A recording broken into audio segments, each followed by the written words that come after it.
Okay, so next natin tutorial naman yung switch statement. So, yung switch statement para siyang ano, if else na maraming So, switch, 'di ba? So, ito yung expression. So, switch, dalagin dito yung expression. Tapos yung case kung anong gusto yung y, x, or default. Default parang else yun. Pareha siya ng if else. So, else if statement. Parehas lang din. So, yung expression yun dito, doon ilalagay yung i-evaluate natin. So, kung ano yung lalabas doon, ay yung gagamitin nyo sa case 1, case 2, case 3, case 4. Parang, hindi, yung ano naman, default, sabihin yun, else, parang, else yung kapag wala siya dito sa pagpipilian, else yun. So, try natin yung code.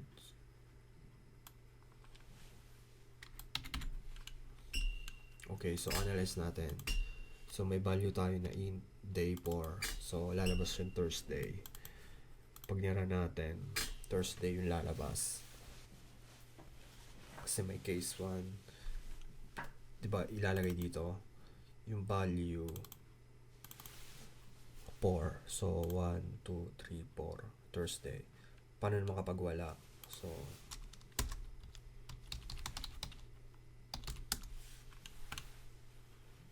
default.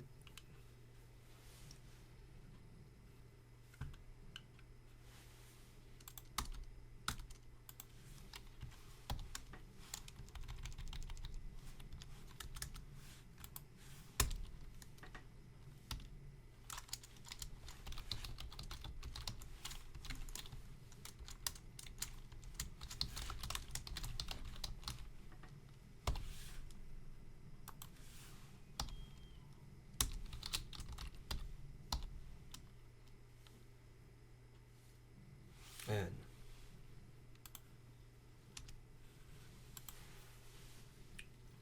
So, iti-trigger natin yung default. So, lalagay natin ng 40. Sabihin wala siya dito sa pagpipilian sa mga case natin. So, default, pupunta siya sa default. So, pare siya ng if-else statement. So, else. So, hindi ko gano'ng ginagamit tong switch kasi pero kung gusto yung gamitin yung switch, yung parang depende, gusto ko gamitin yung hindi ko ito gano'ng ginagamit yung switch. So, gagamitin ko yung else if. So, ayokong gumawin nito kasi case, mga ganyan. So, mas maganda yung if or else statement. Madaling basahin, so madaling i-maintain yung code. So, ayun. So, ano naman yung, okay, so ano pa yung hindi natin na-analyze dito? So, yung break, sabihin ng break, sa loop, dito sa case na to, lalabas siya dito matatapos.